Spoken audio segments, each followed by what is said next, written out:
Bienvenidos a Creer y Comprender. Contenido actual para la defensa de nuestra fe en la vida práctica cotidiana.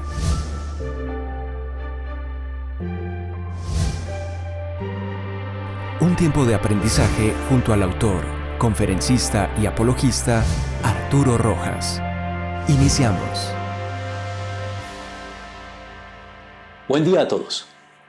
En el podcast de la semana anterior, en relación con las promesas de Dios y las garantías acerca de su cumplimiento, mencioné tangencialmente el papel que las profecías desempeñan a la hora de conferirle a la Biblia todo el peso de confiabilidad, veracidad y credibilidad que ella reclama para sí, siendo este uno de los temas clásicos a la hora de emprender una muy solvente defensa de la fe cristiana frente a las pretensiones de las demás religiones de la historia y los ataques y cuestionamientos del pensamiento secular. Lo malo es que este ejercicio se puede volver muy árido y dispendioso para el creyente común, pues implica tener un conocimiento de la historia antigua que la mayoría de los cristianos no poseen. Y se convierte así en una lección de historia en la cual es muy difícil retener los detalles involucrados, por lo que el provecho de charlas tan especializadas se diluye muy rápidamente. Pero no sucede así en lo que tiene que ver con la persona de Cristo, un personaje fascinante incluso para los detractores y enemigos del cristianismo, a quien nadie puede ser indiferente si de ser honesto se trata. De hecho, la Biblia define a Cristo como el misterio por excelencia. Pero pongamos las cosas en orden, porque la palabra misterio es una de las que con frecuencia se comprenden mal. Para muchos, el misterio es, por su misma definición y en la acepción popular del término, algo que hay que aceptar sin intentar comprender, pues estaría muy por encima de la capacidad de nuestra razón para asimilarlo y abarcarlo. Es decir, que un misterio sería algo del todo incomprensible. Ahora bien, es cierto que en todo misterio siempre habrá ciertos aspectos cabalmente impenetrables que están por encima de nuestra razón. Pero no tenemos que conformarnos con esta concepción puramente negativa de lo que es un misterio. Cristo es, ciertamente, un personaje único, y como tal posee aspectos que seguirán sumergidos en el misterio para todos los hombres hasta nueva orden, pero no todos. Porque en la Biblia en general y en los evangelios en particular se nos revelan muchos aspectos de su ser que podemos comprender con suficiencia. Uno de esos aspectos fascinantes y desconcertantes son todas las profecías del Antiguo Testamento que apuntan a Él y convergen en Él, cumpliéndose todas ellas al detalle, desde su nacimiento, su vida, su muerte y su resurrección. Eventos todos anunciados con siglos de anticipación en la Biblia.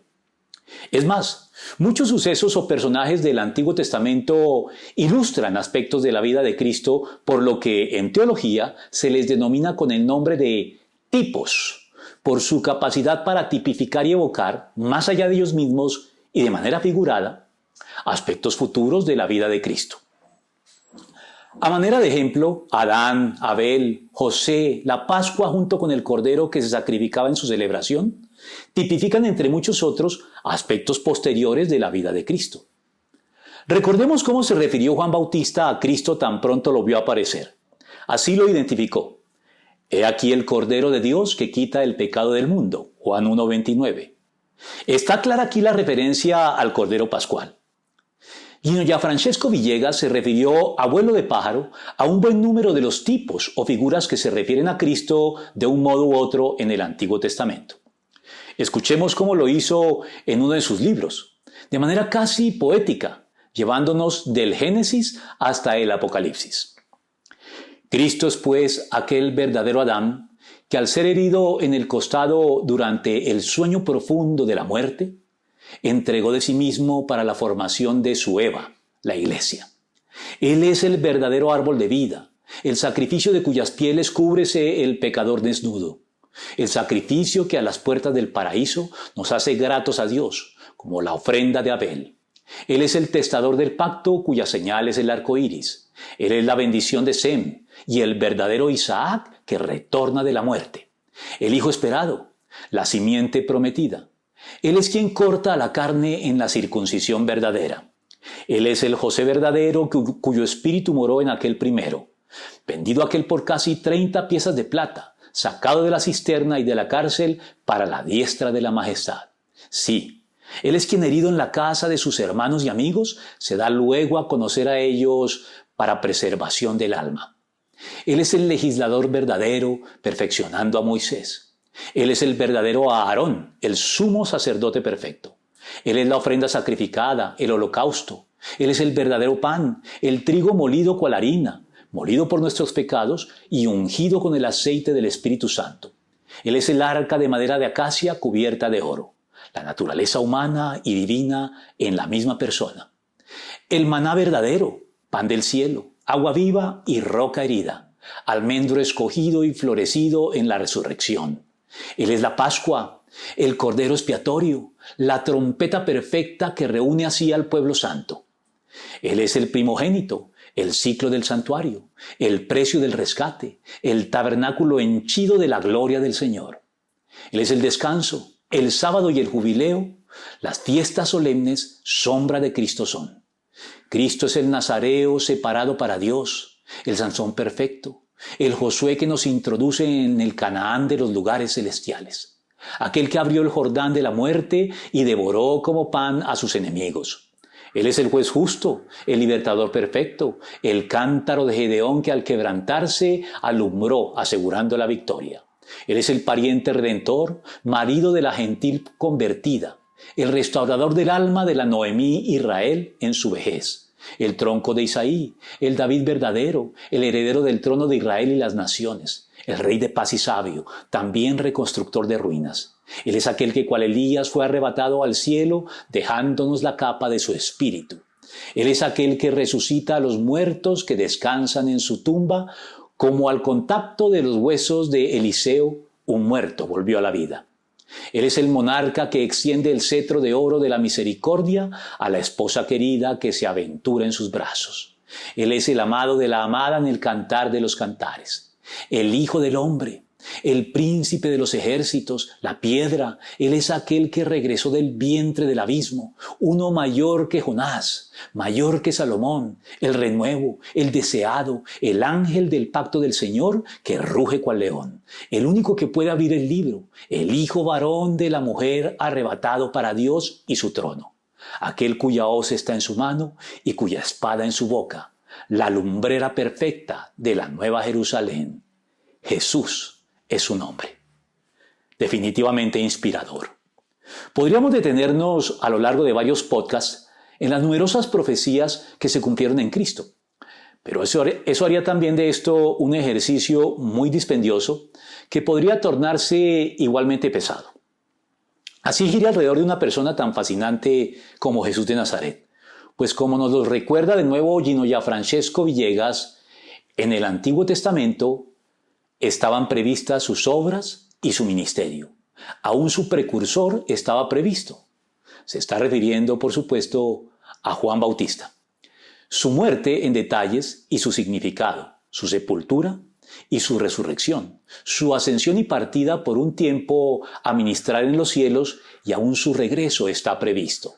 En Jesús de Nazaret se cumplen pues las expectativas mesiánicas de los siglos pasados. Todo en su debido orden, la parte del cordero y la parte del león. Y termina diciendo algo con lo que los no creyentes tienen que lidiar. La profecía y su cumplimiento son hechos ineludibles, vindicaciones que dejan sin excusa a los que tratan de eludir el hecho de que la historia estaba preparada para Cristo. He allí lo profetizado. Solamente Jesucristo es aquel. Las profecías lo presentan, la historia lo presenta y lo que es más asombroso, Él mismo se presenta. Todas sus credenciales están en orden. Y bienaventurado es aquel que no halle tropiezo en él. Por eso no me voy a ocupar en este breve podcast de algo tan detallado. Simplemente quiero señalarles, en primer lugar, cómo las profecías se van estrechando como un embudo. hasta que el único que puede cumplirlas es Cristo. Algo que definitivamente, visto desde el cálculo de probabilidades, era absolutamente imposible que se diera por necesidad o por azar, sino que fue algo que tuvo que haber sucedido así porque fue diseñado y planificado de este modo por una mente superior que puede influir en la historia y en el curso de los acontecimientos para asegurarse de que todo suceda justo como fue anunciado de muchas maneras con siglos de anticipación. Comencemos por el llamado protoevangelio de Génesis 3:15. Pondré enemistad entre tú y la mujer y entre tu simiente y la de ella. Su simiente te aplastará la cabeza, pero tú le morderás el talón. A partir de esta declaración que afirma que de la descendencia de Eva, en la cual estaba incluida hasta ese momento toda la humanidad, vendría el Salvador, el alcance de esta promesa se va estrechando poco a poco y se va definiendo con más precisión su sentido y aplicación. Es posible entonces verificar mediante sucesivas profecías posteriores cada vez más detalladas que esta simiente prometida vendría a través de Abraham y su descendencia, pero particularmente a través del pueblo de Israel, que surgió de su nieto Jacob, cuyo nombre fue cambiado en su momento por el de Israel, y quien es el progenitor de los 12 patriarcas que dan nombre a las 12 tribus de Israel. Pero también se nos indica la tribu, que no es otra que la tribu de Judá, de la que viene el nombre de judíos. Sin embargo, las profecías son cada vez más específicas y nos dicen que será un descendiente de David, el hijo de Isaí. También nos informa que nacería en un pueblo pequeño y sin gran importancia en Judá, Belén. Se nos dice que su madre sería virgen al concebirlo de manera evidentemente sobrenatural, y muchos detalles más que al final de cuentas solo se pueden cumplir en Cristo y en nadie más aparte de Él. Y en segundo lugar quiero contarles cómo las 4 diferentes líneas proféticas que anunciaban al Mesías en el Antiguo Testamento convergen y se cumplen todas en Cristo. Encontramos en primer lugar la línea mesiánica más popular, la figura del Mesías Rey, el conquistador militar, tipificada por supuesto por el rey David y la promesa de Dios de garantizarle el trono a él y a su descendencia. Leamos algunas de las profecías más representativas al respecto. Ve y dile a mi siervo David que así dice el Señor. ¿Serás tú acaso quien me construya una casa para que yo la habite? A ti te daré descanso de todos tus enemigos. Pero ahora el Señor te hace saber que será Él quien te construya una casa. Cuando tu vida llegue a su fin y vayas a descansar entre tus antepasados, yo pondré en el trono a uno de tus propios descendientes y afirmaré su reino. Será él quien construya una casa en mi honor, y yo afirmaré su trono real para siempre. Yo seré su padre y él será mi hijo. Así que cuando haga lo malo, lo castigaré con varas y azotes, como lo haría un padre. Sin embargo, no le negaré mi amor como se lo negué a Saúl, a quien abandoné para abrirte paso. Tu casa y tu reino durarán para siempre delante de mí. Tu trono quedará establecido para siempre. Segunda de Samuel 7:5 y 11 al 16. Anuncio reiterado de muchas maneras en los Salmos, como por ejemplo el 89 o el 132 que dice: el Señor le ha hecho a David un firme juramento que no revocará. A uno de tus propios descendientes lo pondré en tu trono. Aquí haré renacer el poder de David y encenderé la lámpara de mi ungido. Salmo 132, 11 y 17. Valga decir que la palabra ungido en español es la traducción de la palabra hebrea Mesías o la palabra griega Cristo, que significan entonces lo mismo, pero en 3 idiomas diferentes. Y el profeta Isaías no se queda atrás al respecto al profetizar, porque nos ha nacido un niño, se nos ha concedido un hijo. La soberanía reposará sobre sus hombros y se le darán estos nombres: Consejero admirable, Dios fuerte, Padre eterno, Príncipe de paz. Se extenderán su soberanía y su paz y no tendrán fin. Gobernará sobre el trono de David y sobre su reino para establecerlo y sostenerlo con justicia y rectitud desde ahora y para siempre. Esto lo llevará a cabo el celo del Señor Todopoderoso. Isaías 9 del 6 al 7. En segundo lugar podemos identificar al Mesías profeta, bosquejado por primera vez en Deuteronomio 18. El Señor tu Dios levantará de entre tus hermanos un profeta como yo. A él sí lo escucharás. Por eso levantaré entre sus hermanos un profeta como tú. Pondré mis palabras en su boca y él les dirá todo lo que yo le mande. Deuteronomio 18, 15 y 18. Línea mesiánica que tiene su momento culminante durante el destierro, en el que el profeta se convierte en la figura más relevante de Israel por encima de reyes y sacerdotes, y cuyo perfil es el que menos le gustaba y menos le sigue gustando a los judíos apegados al triunfalismo asociado al Mesías Rey. Me refiero a la figura del siervo sufriente, que precisamente por esto fue la línea mesiánica más incomprendida por los judíos, pero que anunció sucesos tan precisos como estos, que son una descripción muy vívida de los sufrimientos, de la crucifixión y del escarnio y los vejámenes padecidos por Cristo en el proceso. Dios mío, ¿por qué me has abandonado?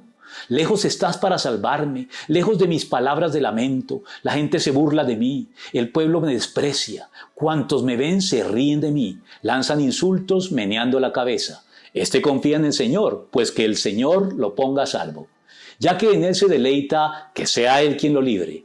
No te alejes de mí, porque la angustia está cerca, y no hay nadie que me ayude. Como agua he sido derramado, dislocados están todos mis huesos. Mi corazón se ha vuelto como cera y se derrite en mis entrañas. Se ha secado mi vigor como una teja. La lengua se me pega al paladar. Me has hundido en el polvo de la muerte. Como perros de presa me han rodeado. Me ha cercado una banda de malvados. Me han traspasado las manos y los pies. Puedo contar todos mis huesos. Con satisfacción perversa la gente se detiene a mirarme. Se reparten entre ellos mis vestidos y sobre mi ropa echan suertes. Salmo 22, 1, 6, 8, 11 y 14 al 16. Y por supuesto aquí encontramos el famoso capítulo 53 de Isaías. ¿Quién ha creído nuestro mensaje? ¿Y a quién se le ha revelado el poder del Señor?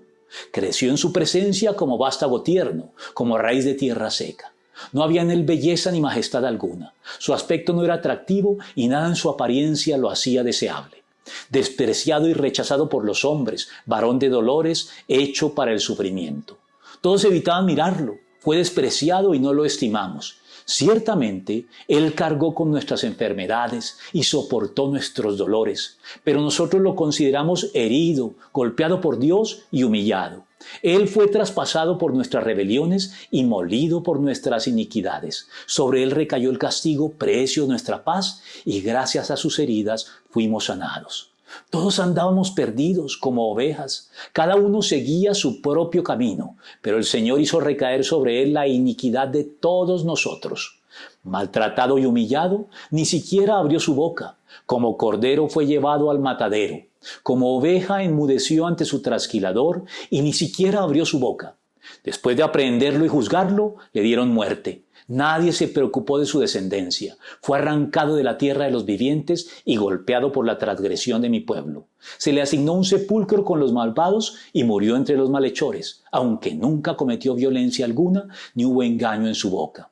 Pero el Señor quiso quebrantarlo y hacerlo sufrir. Y como Él ofreció su vida en expiación, verá a su descendencia y prolongará sus días y llevará a cabo la voluntad del Señor. Después de su sufrimiento verá la luz y quedará satisfecho. Por su conocimiento mi siervo justo justificará a muchos y cargará con las iniquidades de ellos. Por lo tanto, le daré un puesto entre los grandes y repartirá el botín con los fuertes, porque derramó su vida hasta la muerte y fue contado entre los transgresores. Cargó con el pecado de muchos e intercedió por los pecadores. Isaías 53, 1 al 12. Pasaje que no requiere comentarios. Encontramos en tercer lugar al Mesías celestial, personificado en la figura del Hijo del Hombre, por cierto, tal vez el título predilecto con el que Cristo se identificó y con el que se refirió a sí mismo en los Evangelios, el Hijo del Hombre, y que se remonta hasta la profecía de Daniel 7, 13 al 14. En esa visión nocturna vi que alguien como un hijo del hombre venía entre las nubes del cielo. Se acercó al venerable anciano y fue llevado a su presencia, y se le dio autoridad, poder y majestad. Todos los pueblos, naciones y lenguas lo adoraron. Su dominio es un dominio eterno que no pasará, y su reino jamás será destruido. Pasaje que nos revela a este personaje enigmático que ostenta de manera innegable sugerentes características divinas, pues recibe adoración de los hombres. Y no olvidemos que en la Biblia el único que merece adoración es Dios mismo y nadie más. Finalmente, tenemos al Mesías sacerdote, cuyo origen se remonta en el Antiguo Testamento al también enigmático personaje de Melquisedec, descrito así en Génesis 14:18.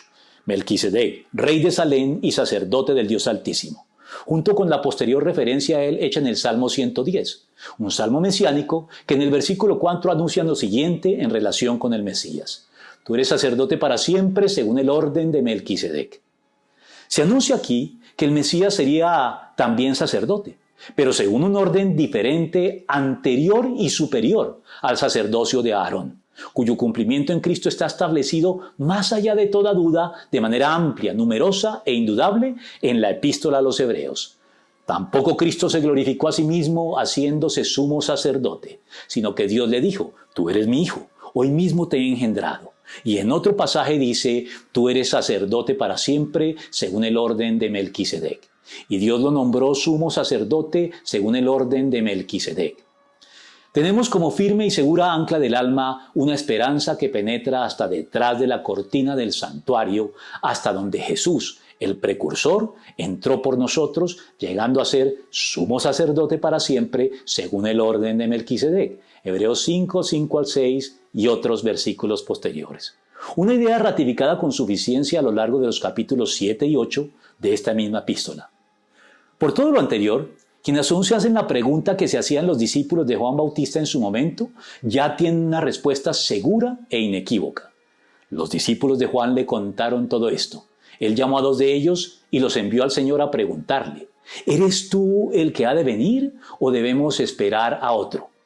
Cuando se acercaron a Jesús, ellos le dijeron: Juan el Bautista nos ha enviado a preguntarte: ¿eres tú el que ha de venir o debemos esperar a otro? En ese mismo momento, Jesús sanó a muchos que tenían enfermedades, dolencias y espíritus malignos, y les dio la vista a muchos ciegos. Entonces le respondió a los enviados: vayan y cuéntenle a Juan lo que han visto y oído. Los ciegos ven, los cojos andan, los que tienen lepra son sanados, los sordos oyen, los muertos resucitan y a los pobres se les anuncian las buenas nuevas. Dichoso el que no tropieza por causa mía. Lucas 7:18-23. Por eso la conclusión que se cae de su peso ante todo esto es la misma a la que llegaron los contemporáneos de Jesús. Al ver la señal que Jesús había realizado, la gente comenzó a decir: en verdad este es el profeta, el que ha de venir al mundo. Juan 6:14. Estamos pues en buenas manos a pesar de todo. No hemos sido dejados a la deriva y a nuestra suerte en el mundo. Dios envió a salvarnos a quien prometió que enviaría. Y ese no es otro que Jesús de Nazaret, el Mesías, el Cristo, el Rey, el Profeta, el Sacerdote. O en síntesis, Dios mismo hecho hombre por nosotros. Dejo por hoy aquí. Nos veremos en nuestro próximo podcast. Recuerda suscribirte a nuestro canal, decirnos si te gustó y compartirlo con todos a quienes pueda interesarles. Hasta entonces.